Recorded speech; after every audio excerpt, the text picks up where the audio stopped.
वो मैंने कहा है, और संदीप जी भी इसमें आते हैं क्योंकि ये तो पैनल में बैठे ही हुए हैं। अब दूसरी बात, संदीप जी के सिपाही मित्र ने कहा, तो मेरे भी पड़ोसी मुझसे कहने लगे, आजकल तो जब डिबेट देखिए तो ऐसा लगता है विपक्ष खिसियानी बिल्ली खंबा नोचे जैसा कर रहा है। आप लोगों ने ऐसी प्रचंड जीत की है, जनता ने आपका ऐसा साथ दिया, ऐसा विश्वास दिखाया है कि ये लगातार बौखलाहट में बोलते हैं। तो निश्चित तौर पे लोकतंत्र को मजबूत करने का जो एक चुनाव होता है उस पर आप विश्वास करिए, उसका उसकी सराहना करिए। और भारतीय जनता पार्टी पे आपने विपक्ष की बात की, मुझे लगता है कि सत्ता पक्ष अगर विपक्ष के सवालों का माकूल जवाब देता रहे तो इस तरीके की स्थिति नहीं आएगी। क्यों जावेद जी? जावेद जी नहीं, बिल्कुल निश्चित रूप से देखिए लोकतंत्र है और सवाल उठेंगे। मैं एक जवाब और देना चाहती हूँ। जी जी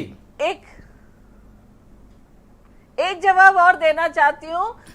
वरिष्ठ पत्रकार हैं और मेरे बहुत अच्छे मित्र हैं प्रदीप जी। प्रदीप जी कह रहे थे कि हमने मोदी जी के चेहरे पे चुनाव लड़ा है। निश्चित तौर पे मोदी जी और योगी जी के चेहरे पे हमने चुनाव लड़ा है, एक मजबूत और ईमानदार दमदार नेतृत्व के चेहरे पे। पंजाब में किसके चेहरे पे ने इस नेतृत्व को सहारा है। जिस तरीके से उत्तर प्रदेश में ईमानदार मुख्यमंत्री मिला कई दशकों के बाद, इसको जनता ने सराहा है। अगर हम योजनाओं को धरातल पर पारदर्शिता के साथ नहीं उतारे होते तो निश्चित तौर पे जनता इस तरीके की जनमत हमें नहीं देती।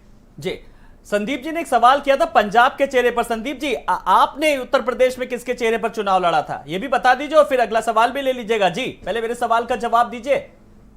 जी देखिए, उत्तर प्रदेश में हमारी नेता जो है प्रियंका गांधी थी और वो अगुवाई कर रही थी, और हमारे जो किसी भी पार्टी का अगुवाई कर रही थी, लेकिन सीएम के नाम को लेकर के उन्होंने साफ तौर पर इनकार कर दिया था।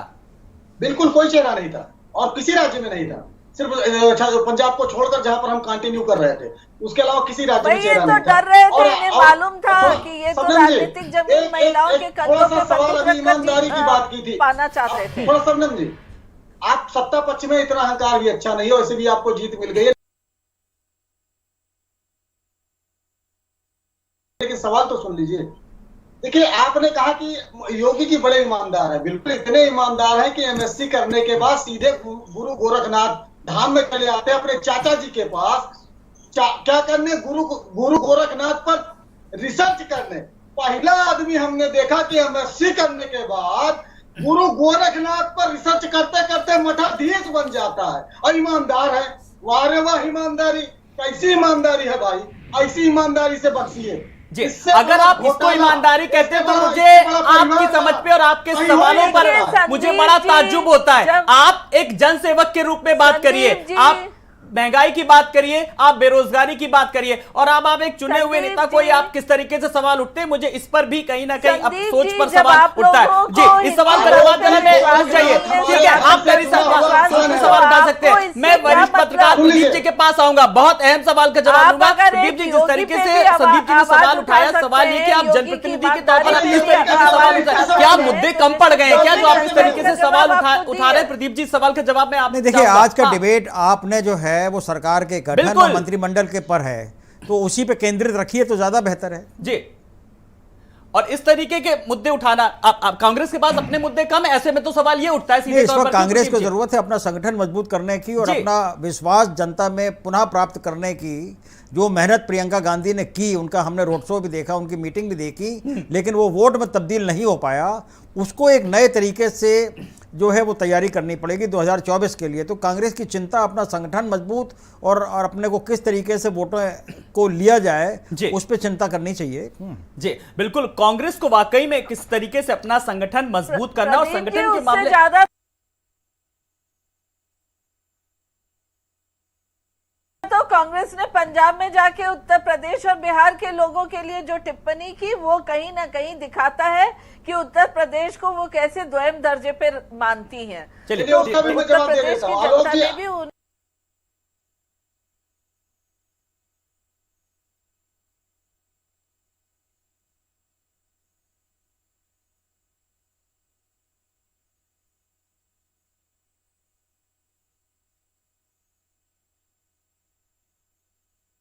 चलिए, मैं जावेद जी के पास आ रहा हूँ। जी संदीप जी, अपनी बात रखिए जल्दी से।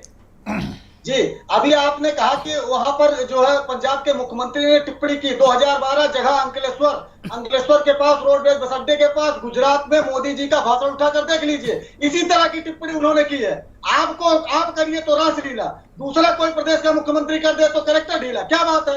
मैं जगह बता रहा हूँ 2012 के चुनाव में बड़ी विडंबना है, शायद जनहित से जुड़े आप लोग मुद्दे उठाएं तो जनता शायद आपको सिराकों पर बैठा ले। और अगर इस तरीके की अगर है कि आपकी सोच और मुद्दे, तो शायद जो क्षेत्रीय पार्टी जो है उनसे भी आपका जनाधार कम हुआ है। तो ये वाकई में चीज अब आने वाले समय में इसके और भी घोर परिणाम सामने आ सकते हैं। मैं आपके पास आऊंगा, ठीक है, मैं आपके पास आऊंगा। जावेद जी, लगातार हार पर मंथन चल रहा है, लेकिन अभी भी आप लोग स्वीकार नहीं रहे, क्योंकि स्वामी प्रसाद मौर्य ने भी किस तरीके से बात करें तो सवाल उठाए अभी बैलेट पेपर को लेकर के। नहीं आलोक जी, हाँ। निश्चित रूप से जो सवाल खड़े होते हैं, जो सामने आता है जी, उस पर आप लोगों ने भी कुछ ना कुछ कहा और लिखा भी गया है। जो सवाल आएंगे, जो विषय आएगा, तो उस पर तो राजनेता टिप्पणी करेंगे, वो कोई हम नहीं कर रहे। क्या जब ईवीएम इस देश के अंदर आई थी तो लाल कृष्ण आडवाणी जी ने विरोध किया और एक पुस्तक भी लिख दी गई थी? तो ये कोई ना कहे। देखिए, प्रश्न का उत्तर तो है, और उस उत्तर, अब वो ठीक है, एक विजय हुई है, और विजय का कोई एक कारण भी नहीं होता है, और पराजय का भी कोई एक मात्र या एक कारण नहीं होता, अनेक कारण होते हैं। उस पर मंथन समाजवादी पार्टी कर रही है और करती रहेगी, और उसी के आधार पर वो भविष्य की रणनीति तय करेगी। जहां तक सवाल मुद्दों का है, मुद्दे न कल जो हमारे थे वो मुद्दे आज भी हैं और कल भी रहेंगे। अगर सरकार कुशासन देने का काम करेगी, सरकार अन्याय उत्पीड़न का काम करेगी, महंगाई और बेरोजगारी का सवाल है, इस उत्तर प्रदेश के अंदर जिस तरीके से देश का आधा कुपोषण है, ये एक ही नहीं, तमाम मुद्दे हैं जो कल भी थे और आज भी हैं। उस समाजवादी पार्टी को जनता ने जो जनादेश दिया है कि हम विपक्ष में बैठकर सदन से लेकर और बाहर तक, सड़क तक, हम सरकार की गलत नीतियों का, सरकार की जन विरोधी नीतियों का और जन सरोकार से हटकर उसकी कार्यशैली का बिल्कुल लोकतांत्रिक तरीके से अपने संवैधानिक अधिकारों का उपयोग करते हुए हम उसका विरोध करेंगे। जी, शबनम जी, विपक्ष अब पूरी तरीके से साथ देने के लिए तैयार है, लेकिन जीत हार को लेकर के साफ तौर पर सवाल उठ रहे हैं। तो ऐसे में डिप्टी सीएम के हार को लेकर भी आप लोग भी बात रख सकते हैं फिर अपनी ईवीएम को लेकर के। जी शबनम जी, देखिए आलोक जी, जिस तरीके की अखिलेश जी बार बार टिप्पणी कर रहे हैं, उन्हें ध्यान रहना चाहिए कि उन्हीं को समर्थन देने वाले उनके गठबंधन में ओपी राजभर जी ने मीडिया में साफ तौर पे इस बात को कहा कि पहले चरण के चुनाव के बाद ही हमें पता चल गया था कि हम हार जाएंगे। तो इस तरीके का आकलन वो खुद ब खुद कर चुके थे, और जब उनका करहल का चुनाव था, साफ तौर पे दिख रहा था पूरे परिवार को, खासकर नेताजी को लाके जिस तरीके से उन्होंने खड़ा किया, उनके चेहरा बता रहा था कि ये चुनाव हारने जा रहे हैं। और तो क्या अखिलेश जी हार गए? क्या अखिलेश जी हार गए? चेहरा बता रहा था, चेहरा तो योगी जी का भी बता रहा था कि किस हताशा और निराशा में थे कि भारतीय जनता पार्टी की 405 सीट मांग रहे थे, मध्य प्रदेश, बिहार, राजस्थान, गुजरात से पूरी टीमें शहर शहर पड़ी थी, होटलों में जगह नहीं थी। तो हताशा तो अगर आपकी सरकार ने काम किया तो इतनी निराशा क्यों थी? क्यों इतने कार्यकर्ताओं को आपको बुलाना पड़ा? आप किस तरीके का हमला कर रहे थे? न 2017 के अपने लोक कल्याण संकल्प पत्र पर आप बात करने को तैयार थे, न 2022 पे जो आपने अपना संकल्प पत्र जारी किया उस पर चर्चा कर रहे थे। आप क्यों सतही मुद्दों पर, आप जो है, आप किस तरीके से गलत रणनीति पर चलते हुए, देश को विभाजित करने की रणनीति पर चलते हुए आप इस चुनाव को लड़ने का काम कर रहे थे? तो हताशा तो आपके अंदर थी, समाजवादियों के अंदर नहीं थी, हमारे अंदर नहीं थी।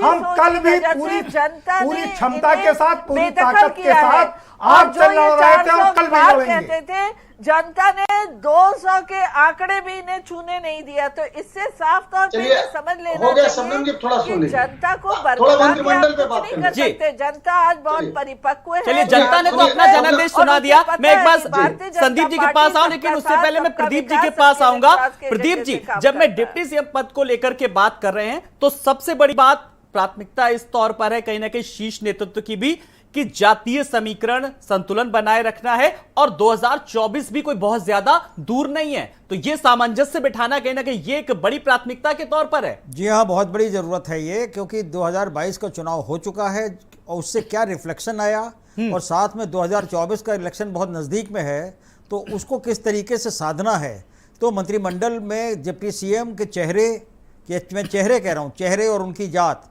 वो ज़्यादा इम्पोर्टेंट होगी कि किस तरीके से। अभी आपने देखा होगा कि पिछली बार अरविंद शर्मा जी को प्रधानमंत्री जी ने जो है खास तौर से एक मिशन पे यहाँ उत्तर प्रदेश में भेजा था। उस ज़माने में भी चर्चा हुई थी डिप्टी चीफ मिनिस्टर बनने की, तब नहीं बन पाए थे। हो सकता है कि इस मंत्रिमंडल में शायद वो डिप्टी चीफ मिनिस्टर बन जाए। तो चर्चाएं तो बहुत से नामों की हैं। जो पुराने डिप्टी चीफ मिनिस्टर हैं उनको हटा के संगठन में भेज दिया जाए, नए चेहरों को लाया जाए। अब यही सवाल तो मैं बार बार शबनम जी से कर रहा हूं कि डिप्टी सीएम पद को लेकर के कौन कौन से नाम है, मंथन चल रहा होगा, कुछ अपनी सेल्फ एनालिसिस भी आपकी होगी, दर्शक जानना चाह रहे हैं। शबनम जी कुछ तो बताइए। देखिए, मैं साफ तौर पे कहती हूँ, बार बार लोग कहते हैं चेहरे पर चुनाव। हम चेहरे पे नहीं, काम पर चुनाव लड़ते हैं, क्योंकि हमारा हर चेहरा ईमानदार और दमदार है और हम हर चेहरे को संगठन से लेकर सरकार में यथोचित सम्मान के साथ जगह देते हैं। और चाहे डिप्टी सीएम बनने का हो या कैबिनेट मंत्री बनने का हो या राज्य मंत्री, स्वतंत्र भार या राज्य मंत्री बनना हो, हर किसी के काम को आंका जाता है, हर किसी के काबिलियत को आंका जाता है और काबिल नेताओं की हमारे पास एक बड़ी टीम है। किसी को भी कोई स्थान दिया जा सकता है। सबसे पहली प्राथमिकता हमारे सरकार की है कि हम जो काम करें, हमने जो काम किया है उसको किस तरीके से विस्तार दें और किस तरीके से नई योजनाओं को धरातल पर उतार कर जनता को फिर से लाभान्वित करें। और चलिए, जो योजनाएं हैं, सीधी सी बात, मैं बहुत एक लाइन में कह देता हूं कि जो योजनाएं हैं उनका जो लाभ है वो आम जनता तक पहुंचे, जिनके लिए जो योजनाएं। एक सवाल का जवाब दीजिए शबनम जी, बहुत बेबाकी से। जब हम डिप्टी सीएम पद को लेकर के बात कर रहे हैं तो आप अपने सहयोगी दलों को फिर कैसे खुश करेंगी? संजय निषाद, उनकी अपनी अलग महत्वाकांक्षाएं हैं। उन्होंने सीधे तौर पर नहीं कहा मुख्यमंत्री, लेकिन उन्होंने कहा अगर मैं मुख्यमंत्री या उप मुख्यमंत्री मुझे बनाया जाता तो मेरा समाज खुश होगा। अपनी इच्छा जाहिर की है। साथ में अपना दल भी है। जी, अपना दल भी है।